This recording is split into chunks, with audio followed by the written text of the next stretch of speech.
Welcome back to day one of the Bourbon Tour. First, we stayed in a small town called Bardstown, Kentucky, and this is us walking around their little, main downtown area. This was a cute little coffee shop that we stopped and had for breakfast. I got a breakfast sandwich, and Mike just had a coffee. I really do love mom and pop spots because the quality is great, the service is always great. And after we left there, we started to kind of hop around and see what we could find since we had nothing scheduled for this day. As you can see, these are all the rick houses. This is where they store their bourbon. They can be as tall as 7 stories high. They can hold as many as 70,000 barrels depending on the specific rick house. So we stumbled across, this place is called Lux Row. It was actually right near our hotel. And it was a beautiful sunny day, so we thought we would check it out, and we got there right when they opened, I believe around 10 or 10:30. I can't remember the time, but it was a beautiful property. They really upkeep everything, and it was very green. A lot of the distilleries, you have to have appointments or schedule things prior to arriving, but some of the distilleries also allow you to come and just have a taste, or even grab a cocktail from their bar. You will also see how different each distillery's gift shop is. This one was really awesome. I loved the tall ceilings, and even just like their shirts or their decor, these were cool. So they were barrels, but they were tables, and they even had a coffee that was infused with bourbon. We went outside after walking around, and there was this really cool peacock, and it was making all these crazy noises, but the gentleman on the property had said that they always have some pretty cool animals there. If you're interested in doing the Bourbon Tour, I would definitely recommend planning your trip.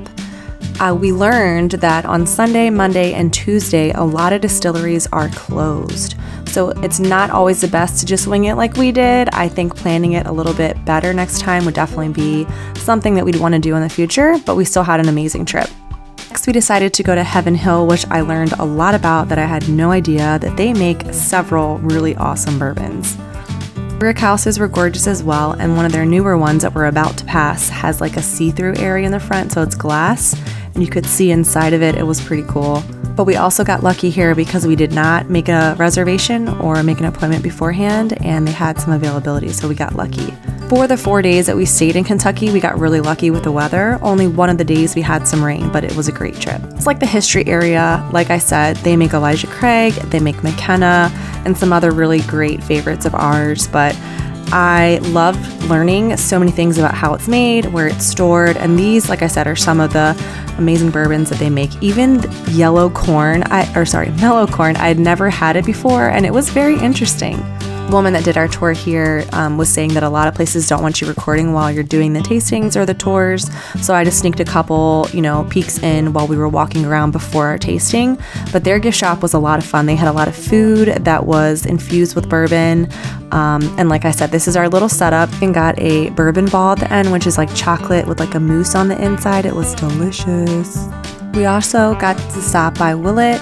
This was also a wing it moment. I had never had any of their bourbon, so this was another informative trip. We did not do their tour. We simply just went to their bar area and got a tasting. And some of the distilleries also have restaurants on location. So tomorrow we went to lunch at another distillery, and we had no idea, so we're like, oh cool, we can just grab some food. Things are kind of far apart, so to say. You have to go from one place to the next. They're not lined up, so that's why I said planning your trip is really good, because then if you can grab some food or snacks, or plan where you're staying. I think that's really important. And also just making sure you stop at the places that you love, because we didn't get to go to Wild Turkey, we didn't go to Jack or Jim or any of those type of places because we did not plan. We planned to go to the places that we wanted to go to, which will be coming up in another video. But as you can see, their rick houses are awesome. And you can see all of the black soot that kind of comes out of these rick houses, or of the distilling process, and it kind of gets on all of the buildings. We didn't really understand that, but they informed us a lot about it during one of our tours. And here's our flight that we had. The woman who poured it for us was great, and we had a good time here.